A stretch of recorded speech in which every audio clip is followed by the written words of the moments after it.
And we're live! Welcome to House of Champions. Use your friends, drop in the comments and questions in that chat. And make sure you hammer the like and subscribe buttons as we talk with the main man himself. Yes, that's right, Fabrizio Romano. Here we go. I'm Ian Joy, and I'm joined by the House of Champions. Well, I was going to say boys because Jonathan Johnson was supposed to be joining us, but he's a little bit late, the tardiness, you know what I mean? Michael Hood is in the house, and guess what? We have the hardest working and most connected man on the internet. Yes, Fabrizio Romano with us today. Fab, how you doing, bud?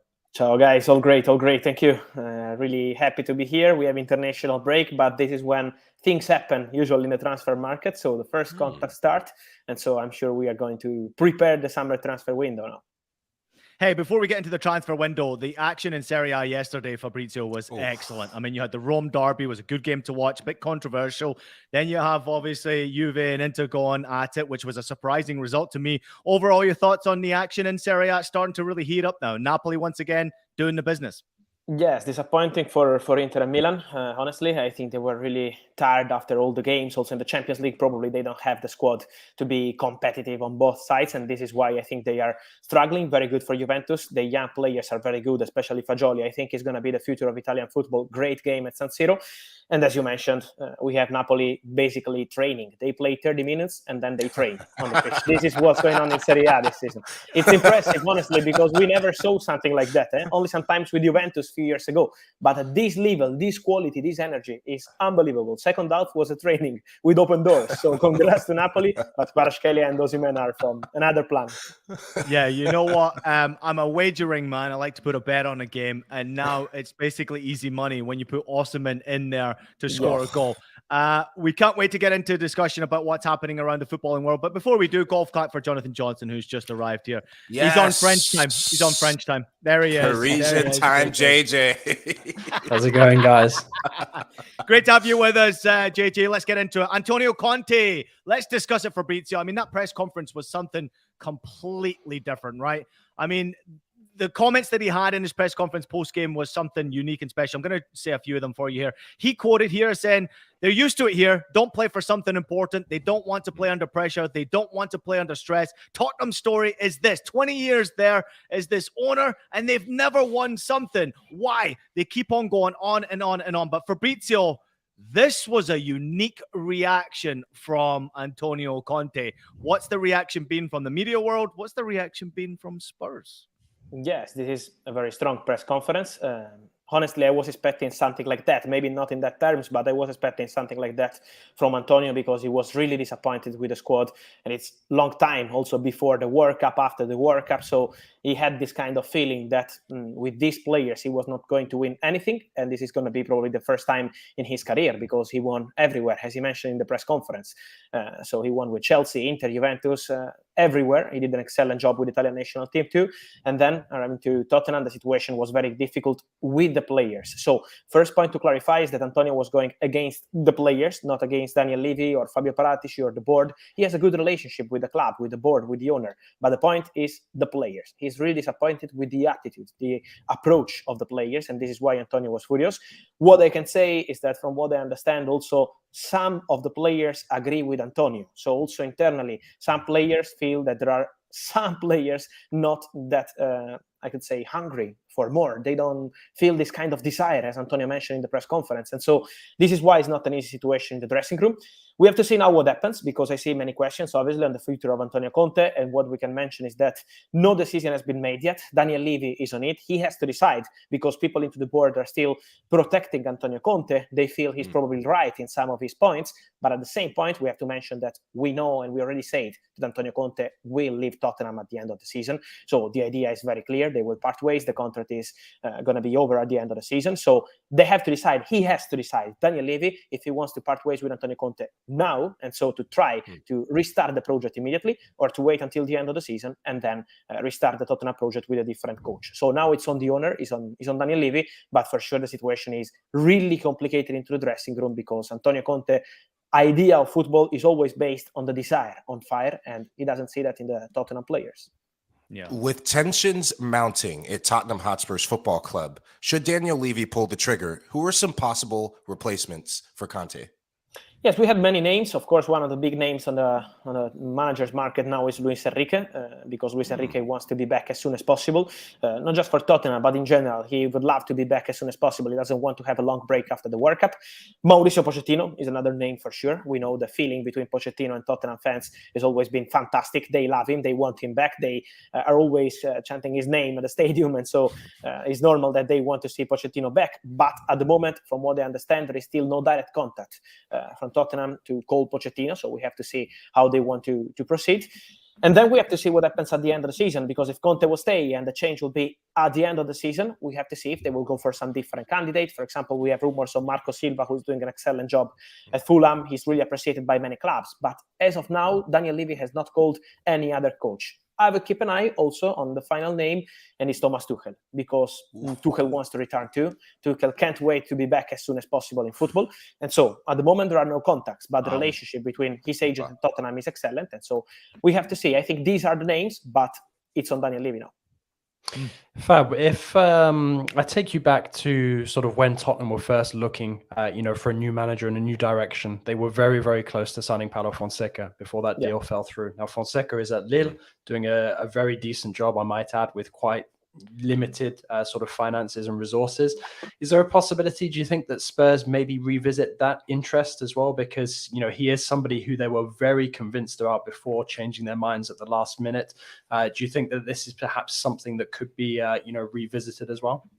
I think this is one to watch at the end of the season, not now, in case Tottenham will decide to change at the end of the season. It's true what you said. He was really more than close. He was already one step away from signing the contract as new Tottenham manager. Then the deal collapsed. He's really appreciated by Fabio Paratici. So he always had this kind of good feeling with the Italian director. We have to see if Paratici will be there at the end of the season too. So this is why at the end it's going to be a domino at Tottenham.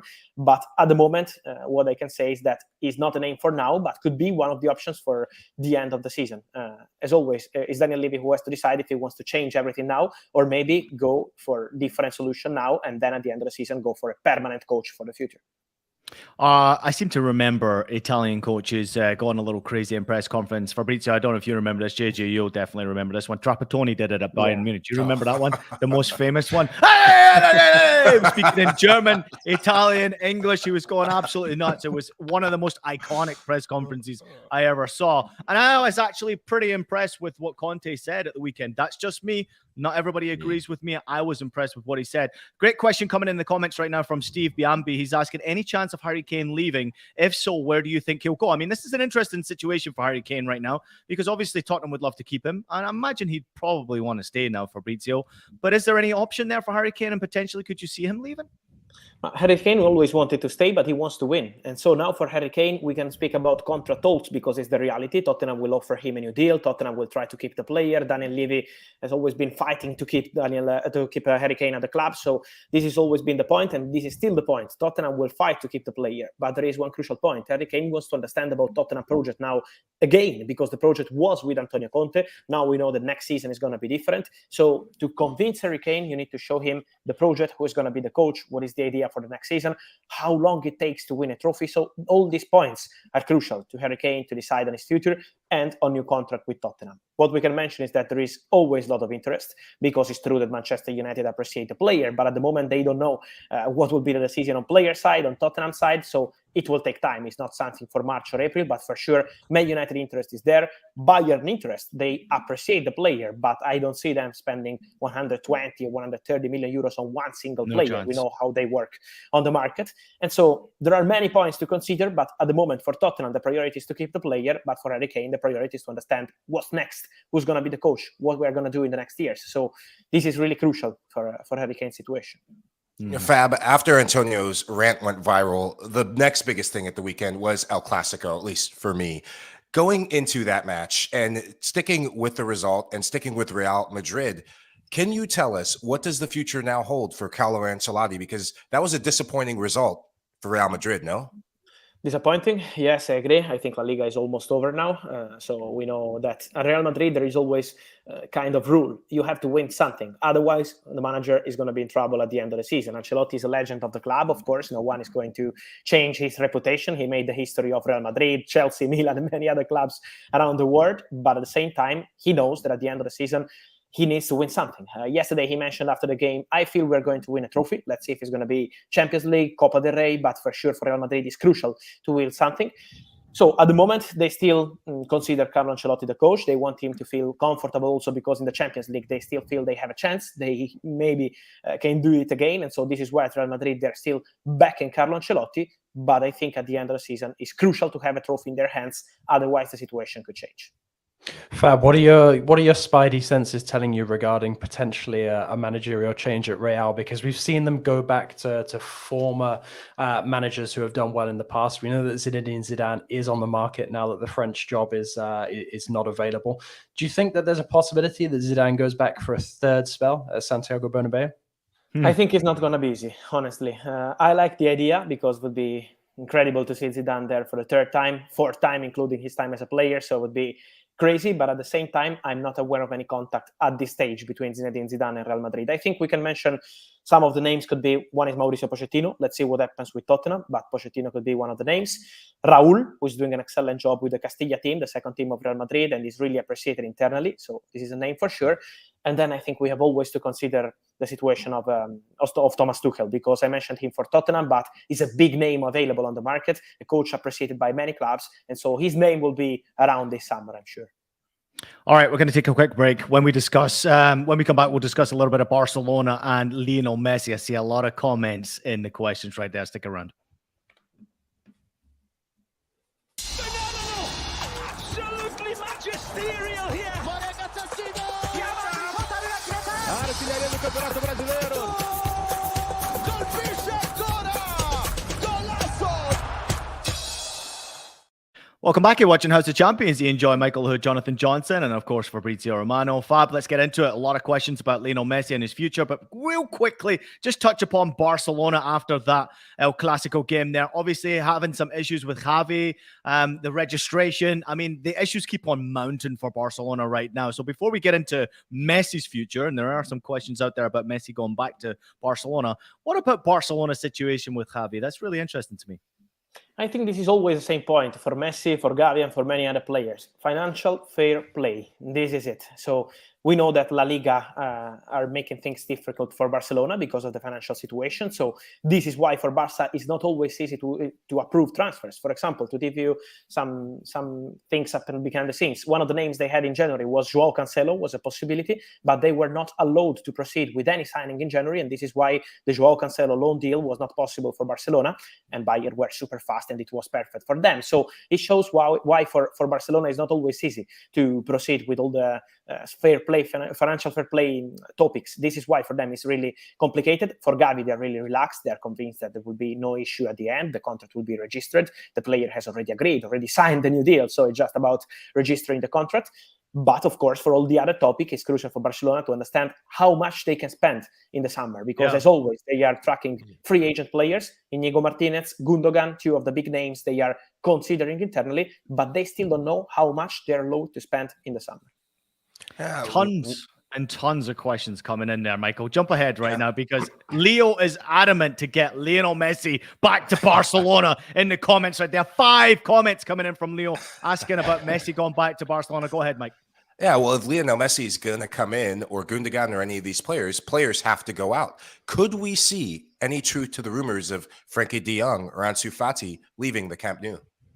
So for Frenkie de Jong, I think in this moment, this is not a possibility, a concrete possibility, because Frenkie de Jong mentioned many times that he wants to stay, but he's really happy at Barcelona. Last summer, we spent the whole summer with Manchester United stories, because it's the reality that Man United wanted Frenkie de Jong, but Frenkie was not considering a move out of Barca. He wants to stay there. So at the moment, it's the same, also mentioned by the player yesterday and many times, he wants to stay at Barcelona. For Ansu Fati, it's different. I think Ansu Fati could be on the move in the summer. They are going to explore options in England.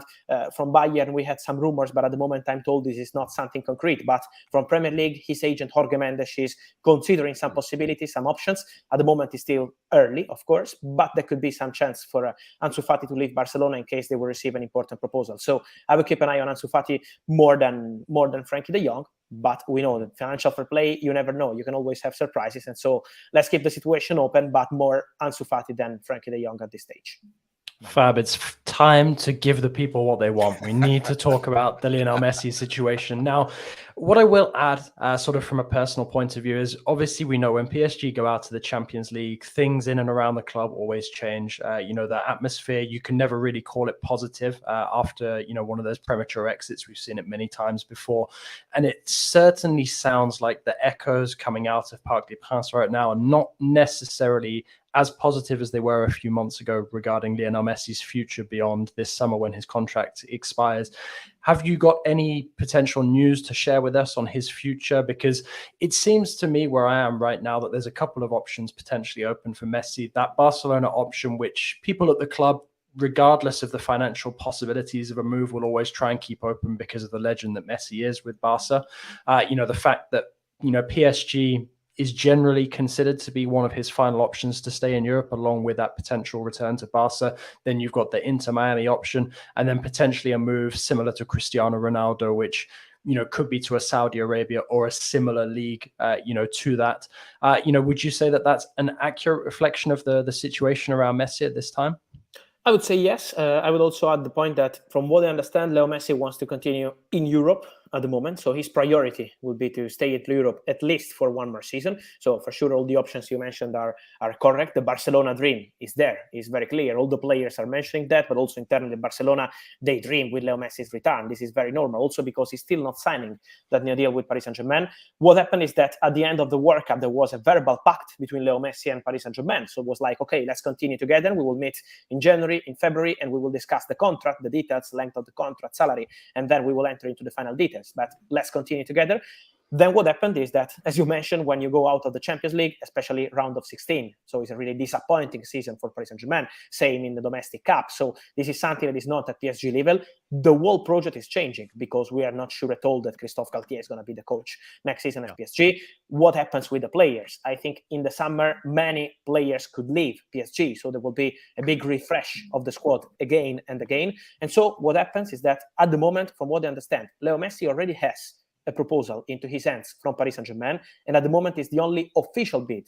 At the moment, Barcelona have not sent any bid, but of course, you have a lot of time, it's still March. So Barcelona are dreaming of Leo Messi, they are sending some messages, but at the same time, the only bid in the hands of Leo Messi right now is from PSG, why Leo is not accepting. From what I understand, he wants to understand more on the project. Who's going to be the coach, what they're going to do with many of the players, what kind of team there will be next season. So what Paris Saint-Germain are going to do in season 23-24 to keep Leo Messi. This is the point. Of course, it's also about the money, the salary length of the contract, but it's not that Messi wants the same salary as Mbappé. It's Messi wants to understand about PSG project. This is why the situation is now open. We have to wait and see what Leo will decide, but the coach situation, I think, is going to be crucial.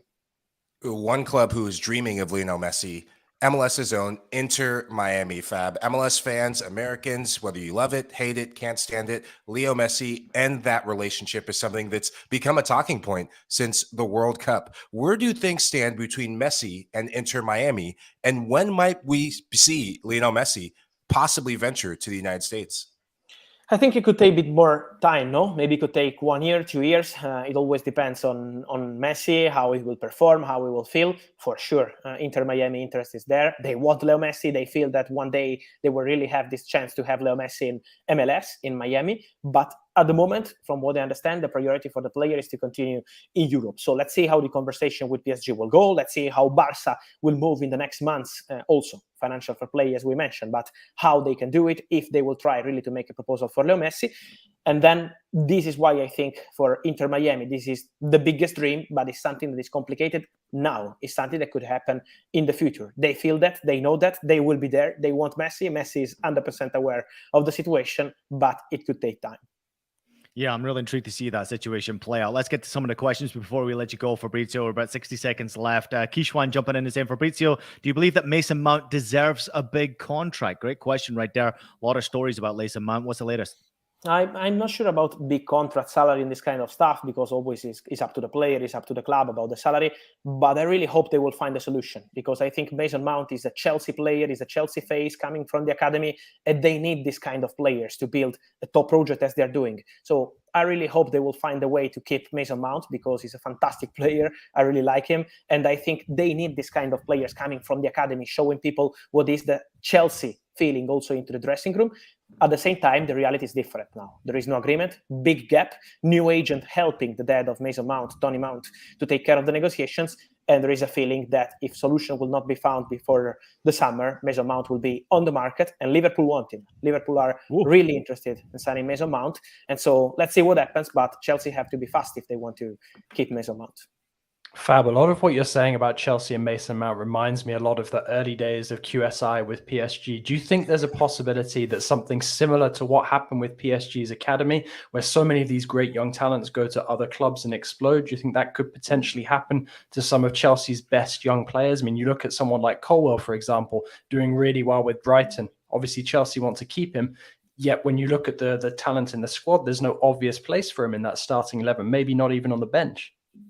Yes, I think this is a risk. No, when you invest a lot of money and you try to refresh and change the squad, as you mentioned, it could happen. It happened to PSG and it could happen to some of Chelsea players. They are taking care of the academy because they're spending a lot of money on young players, also on extending contracts. So I'm sure that Chelsea will try to keep all their talents. For Colwill, from what I understand, they have a project for him. So they will speak to the player and to the agent at the end of the season to show the project and try to keep the player in the Chelsea world. But at the same time, it's always complicated to have so many players into the squad. So it will be a big summer for Chelsea to clean a bit of the squad, to send some players on loan, to sell some players, and then it will be more clear for many of them.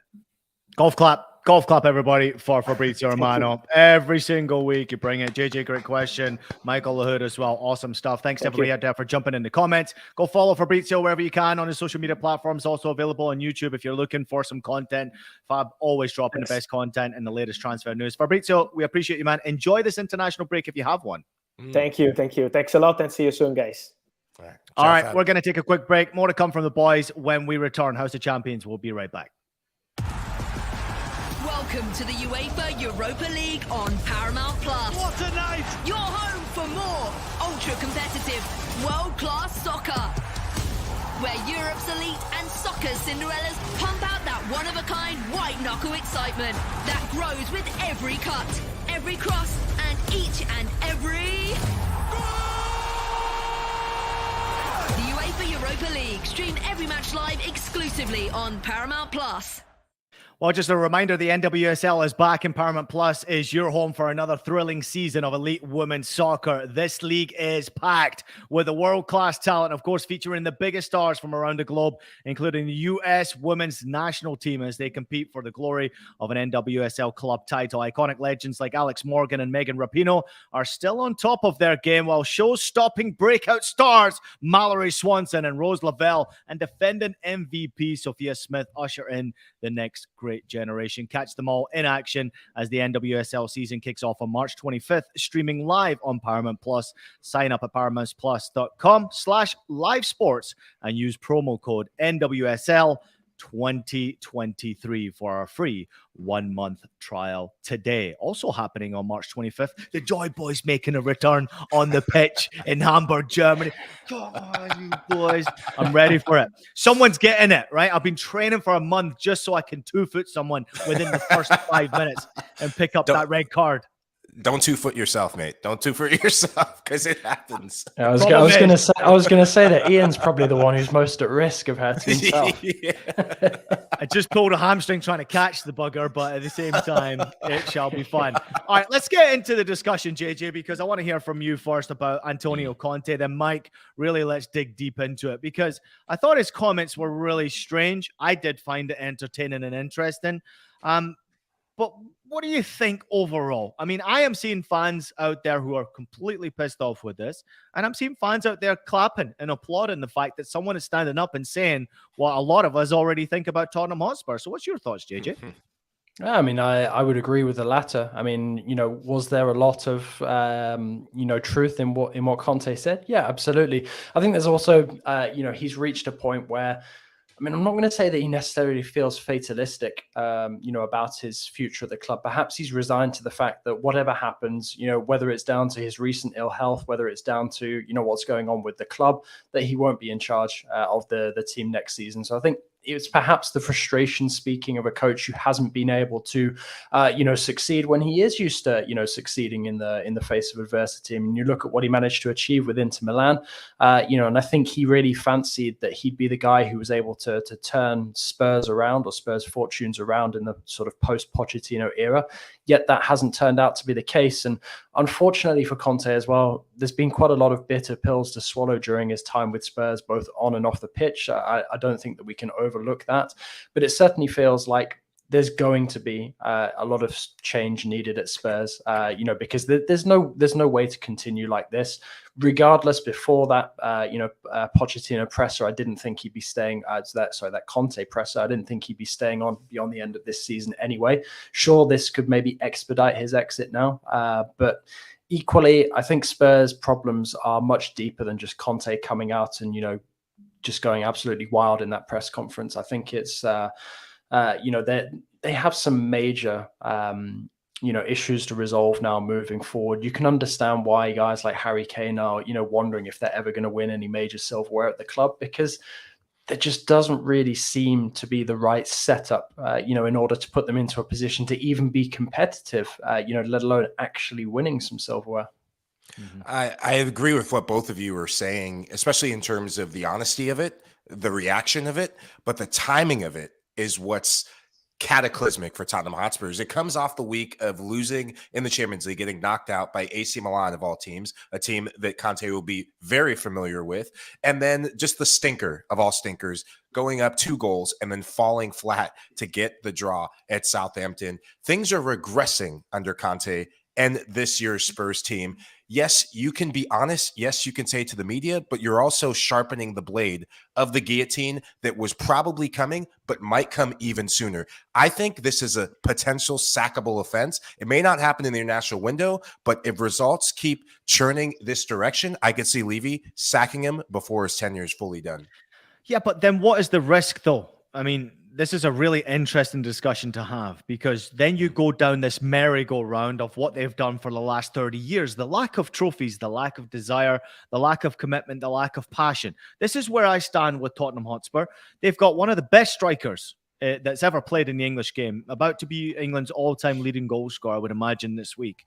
And yet you're wasting an opportunity to build a freaking top-class team around him. They have spent money, JJ, but what exactly has gone wrong for Tottenham to be that competitive team? Because with the money they've spent, and certainly with the stadium they have, the structure is there, but maybe what they're waiting for is that right coach, that right mentality to give maybe more money to build the squad around. But Harry Kane's getting older now. Maybe you've missed the boat here a little bit with Harry Kane.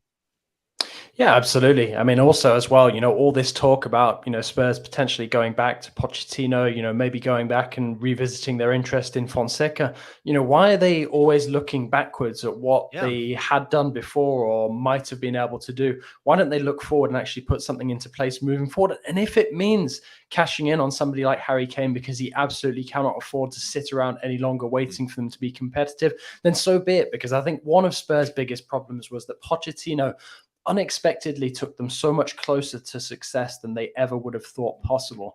And so many people just, sort of rested on their laurels after that. I mean, look at what's happened to somebody like Dele Alli, where his career is at today, because, he basically thought that he'd arrived under Pochettino in the way that he was playing for a time under Spurs. I mean, sure that, you can also argue that some players have just dropped off into a more natural decline, somebody like a Son Heung-min, for example, but it feels like for a long time now, Harry Kane is kind of similar a bit to what's going on at PSG with Mbappe. There's too much sort of single-handedly having to save the team, with the goals that are scored. And at the end of the day, if these teams are going to be successful, you have to build a functioning squad, not just rely on 1 or 2 star talents.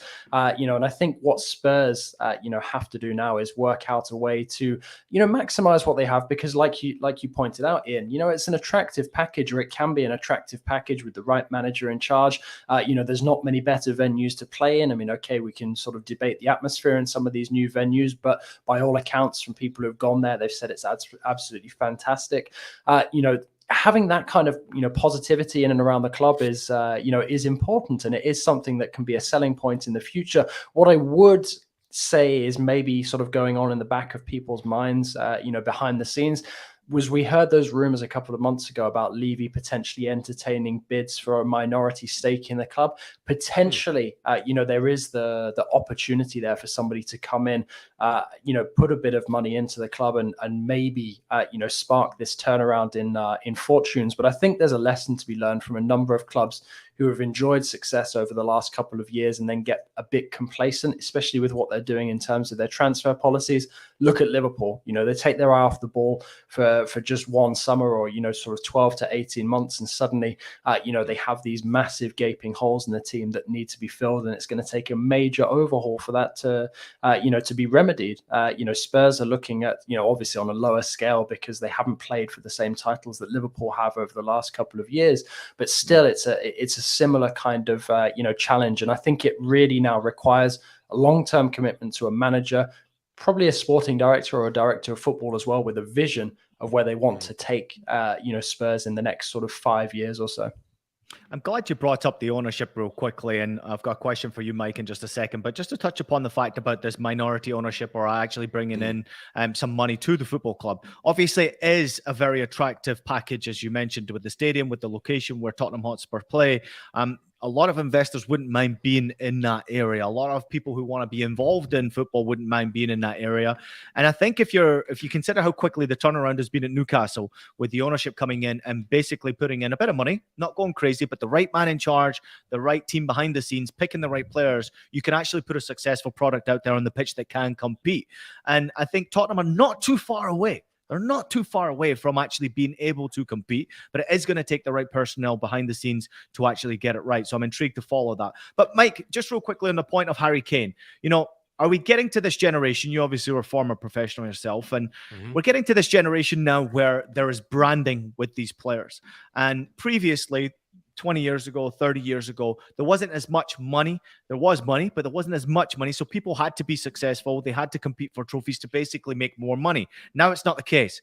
Now you've got millionaires sitting on the bench. Now you've got millionaires not even giving a shit about training. Now you've got people care about their own brand on social media, and necessarily, in my personal opinion, don't really care much about winning anymore. I don't think Harry Kane's in that category. I want him to be a player who wants to win. But are we seeing now the desire from players about winning trophies is not necessarily always there? You look at Tottenham, great squad of players, superstar names, brands all across the board. They are successful brands, but they're not successful in lifting trophies. No, and I think a big issue, and the thing that I think Conte was right about, was look at the players that have been there for a long time. Davinson Sanchez should not be at Tottenham Hotspurs. Every time he steps on the field, it goes cataclysmic. Hugo Lloris has not been at his best. I think it might be time to move on from him. You have Eric Dyer, who's been there for a long time. They need to get rid of some players who have gotten too comfortable before they can move forward. You continue to bring in new players at the top and try and say, hey, let's get new names, freshen things up. But if you still have players that have been there, look at Manchester United. Look at how long it took them to get rid. Ten Hag comes in before he can bring in the Antonys. Well, that might be a bit of a stretch to say Anthony's name, but before he can bring in some bigger names, he had to get rid. Jesse Lingard, Edison Cavani, Paul Pogba. You have to get rid of that stagnant group that's been there, that's been used to losing big games before you can freshen things up. And he has some players, though, who I'm very high on. Pedro Porro. Why did it take so long for Antonio Conte to start Pedro Porro over Emerson Royale? That's on Antonio Conte, not on Tottenham Hotspur. Maybe he didn't bring him in, though. Maybe this is the thing. Maybe this is the problem. Maybe he's not the one who's actually choosing these players to come into the football club. That could be a point, but that has to change. And JJ, I'm glad you brought in the need for a sporting director. There has to be a buffer between the owner and the manager, and there has to be an alignment between the manager and the sporting director. We saw the glimmer of hope that was heading in with a club like PSG when you had Campos and Galtier when it was going well. Now you need to see that at Tottenham Hotspurs. I mean, I think as well, that's perhaps a reflection, of the deterioration, between the joint relationship of Conte and Paratici with the club leadership. And to be fair, there's probably a lot of frustration on Conte's part as well. He's been further away from that situation recently because of his health problems. But what's happened with Paratici and his association with Juve is it's completely out of his control. What happened there and sort of the collateral damage that comes with being associated with something like that. Some great comments coming in here. Kyle jumping in and saying real quickly, Tottenham isn't like a Juventus or an Inter. They don't have a winning in their DNA as a club. As often you see as Spurs fans, they say they'd rather see good football than winning football, which is interesting. Vic saying there's no long-term project in football. There are short-term and long-term objectives. Nothing is guaranteed. Poch was long-term and then nothing absolutely happened. Ed jumping in and saying Levy and Co. only care about top 4 trophy, which is the mentality that seeps down to every area of the club. And then Amy jumps in and says, but it doesn't really matter because the Red Hot Chili Peppers and rugby are playing in their stadium. So business-wise. She's been spending too much time reading Benji's Twitter feed. Yeah, exactly.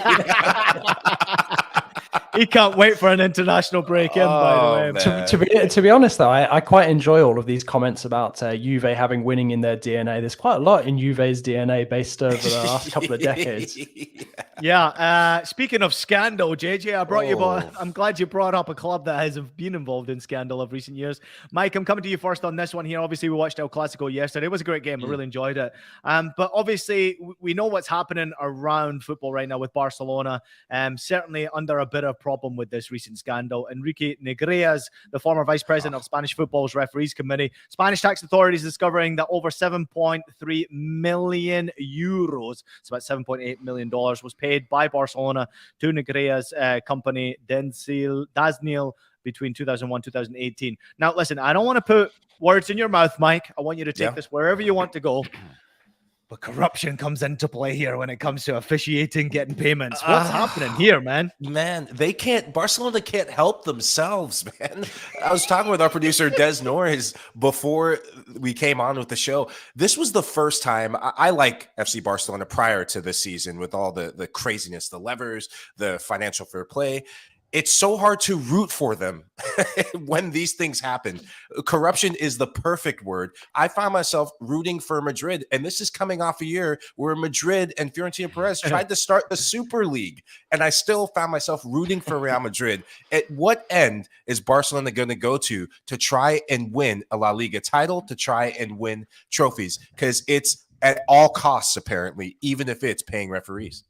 I think as well, something that happens like now, when you know that payments have been made and it gets established, you then start to look back to what period that concerned and you look at some of the results. I mean, obviously I'm going to pick this one because it concerns PSG, but you have like one of the most historic results in Barcelona's history with remontada, based on a very, very dubious refereeing display. I mean, I'm not going to take away from the fact that PSG mentally capitulated in that game, but equally there were some very dodgy calls. And you kind of wonder if it's something that maybe even stretches its arms out beyond the domestic situation and is something that Barca have even tried sort of on a continental scale as well, because when you look at, big clubs like Juve getting slapped on the wrist and really punished for what they've done, on the Italian scene in recent years, there's no guarantee that this is just limited to what's been going on in Spain either. Yeah, it's kind of interesting to see, obviously, the stories behind the scenes.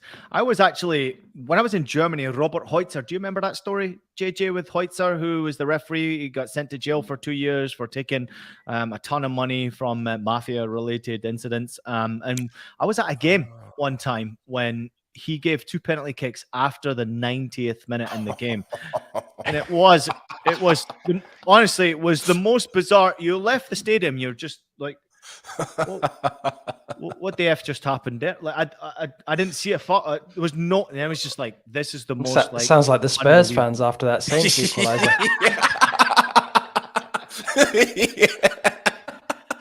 But I feel like we're getting back into. We go back in time. I feel like we're getting back into a real dangerous game here when it comes to payments towards referees and what could potentially happen here. I mean, realistically, Mike, this is not good news for La Liga in general right now. As you mentioned, it's hard to watch sometimes when you hear scandal like this, but I don't think that La Liga, in my opinion right now, it's not thriving at this moment in time. And then you see news like this, it's even worse. You see it on the field. You see it in the competition. Look at the amount of Spanish teams. Spain used to dominate Champions League. They used to dominate Europa League. And now the tide is turning. And when you have off the field issues, a club like FC Barcelona, the amount of off the field issues, they are one of the two darlings of La Liga. If you're La Liga, if you're Tebas, and you let this go unscathed, if they do not get point deductions, you are failing the rest of your league. You are failing the credibility your league used to have, is one of the creams of the crop. And I think the future of La Liga comes in doubt. Did you anything? Yeah, I mean, I do think, there have to be sort of, questions over its integrity, and I'd be curious to see what, Tebas has to say in the coming weeks and months. But it does also, kind of eat away at that, the credibility. I mean, it's a little bit like, the sort of doping situation in cycling, where you kind of want to believe in these results that you're seeing on the pitch, but you don't necessarily know if you can, because of everything that's gone on in the past and all the underhand dealings that have, kind of led us to where we are in the game in the modern day. Yeah, you don't need to mention that much to us, because we have baseball around here, which has certainly gone through its fair shares of scandals over the years. And finally, we've got a clock involved in baseball now, which is going to make it interesting, Mike. So I'm looking forward to that. Not sure if you watch baseball or not, but whatever. Yeah, I do. Big Dodgers fan. Are you really a Dodgers fan? Yeah, man. I mean, you support everyone, Mike. It's not even, you know what I mean? You got a Dodgers fan there, and you got a Yankees hat on. Like, you're like Mr. Everybody. Hey, I go where I'm wanted. No, I cool, quick story. I got to throw the first pitch of the Dodgers game when I played for Chivas USA. So that's how I became a Dodgers fan. Chivas USA, speaking of scandals right there.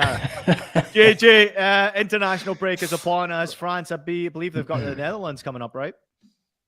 Yeah, actually some interesting sort of breaking news while we've been on air. You've got, I think, Frenkie de Jong is one of the players who's been taken out of the squad. He needs to rest for about 2 weeks or so he won't be part of the international break. You got Steven Bergwijn as well, who's out for the Dutch. So big blow for them. Some interesting call-ups as well on the French side. I'm really curious now to see what some of these new faces in Didier Deschamps' squad, can bring. We saw that Saliba had to drop out late on. I think Fofana has now as well. But then you've got guys like Todibo coming in, who's had a very good season with Nice. Kefren Turam as well. I'm very excited to see what he can offer. So, for once, it feels like there's something to kind of get excited about. Well, at least in terms of sort of France. I mean, I know they come off the kind of the high, or the bittersweet high of, reaching the World Cup final and then losing to Argentina. But, and obviously the massive amount of scandal that's been going on in and around the French Football Federation since then. But, at the end of the day, the World Cup underlined, just how good, how much talent this French squad has. So I think to see them get back on the pitch and to bring in some new faces will be pretty cool. I'm excited for you to get to watch them. And of course, you mentioned the word scandal when involved with the French national team. We turn our attention real quickly before we get out of here to the US men's national team. Mike, speaking of scandal. Man, just got the chills reliving the scandal. No, all eyes will be on the US men's national team in this part of the world. Why? Because it's the first game Gio Reyna gets back with the group. Christian Pulisic calling the whole thing childish, calling the Reyna family and the whole incident very childish. I would love to be a fly in that locker room wall in the course of this camp. And also want to give shout out to African soccer. I have to give a shout out to African soccer. Sierra Leone, my country of birth, in AFCON qualifiers, the biggest game on the planet against Sao Tome. For those of you who want to know where Sao Tome is, I don't even know where Sao Tome is, but I know it's a big match for Sierra Leone. But no, can't wait for African soccer to be back. Qualifiers galore. The last AFCON was just entertaining. Obviously, Senegal defending their championship, so lots to watch out for. All right, there you have it. Another House of Champions in the book. Big shout out and thank you to Fabrizio Romano for joining us today. Thanks to Michael Lahoud and Jonathan Johnson. Enjoy the international break. We will be back on Wednesday to keep you updated with what's happening around the international front. We'll have a quick show for you then, and then I will see you again next week. Boys, real quickly, any predictions? Joy Boy's pulling his boots back on. What's more likely to happen? Me scoring a goal or me pulling a hamstring? I'm going to go for a red card. Fucking right, JJ. Come on! You know what? I'm going for an assist. No goal, but an assist. Actually, one thing I wanted to get you on, Ian, quickly before we go. I know I mentioned it in the WhatsApp chat the other day. St. Pauli and their, they have quite an eclectic mix of a manager at the moment. What's going on there? Because I noticed a lot of people sort of playing up that he's got American roots. Is he somebody that we can expect to hear a lot more of in the coming years? Oh, you absolutely can. He is only 30 years old as well, JJ, and he has actually just been given the job. He was the assistant previously to a good friend of mine, Timo Schultz. Well, originally, I was a little bit pissed off that he was given the job, but actually gone on an 8-win streak in 2023 alone. And St. Pauli are back within touching distance of the playoffs. So he's actually born in the United States of America. I think grew up in Germany, but born in the United States of America. If I'm not mistaken, he might have been born in Texas, I think. But I'm intrigued to meet him in person when I go over there to have a quick discussion. Obviously a bit younger than me, but yeah, very interesting situation happening at St. Pauli right now. As long as he wins, I don't give a shit, JJ. I don't care who's in charge. Just win games, man. Just win games. Get us away from relegation. Second division I can live with. First division would be awesome, but second division's where it's at for me. But I appreciate you, boys. Thank you as always. Great stuff this past week as well. Going through UEFA has been obviously very difficult for all of us, getting work done, putting out content. Thanks to all of our listeners and viewers out there for jumping in the comments. Really appreciate all of you. Please make sure you like and subscribe and share the show as much as you possibly can. We do this for you. This is your show. If you want to see something done differently, let us know. Let producer Des know as much as you possibly can. This is your show, so the comments mean everything, and we have so many comments today. Sorry we didn't get through to all of them. Big thank you to everybody out there who's listening to House of Champions. Take a minute to leave us that rating and a review on your favorite podcast platform. We are available on Apple Podcasts, Spotify, Stitcher, and anywhere else you listen to your podcast. We're also available as video, so subscribe to us on YouTube. I will see you all next week. The boys will see you on Wednesday. Everybody, have a great few days. See you soon.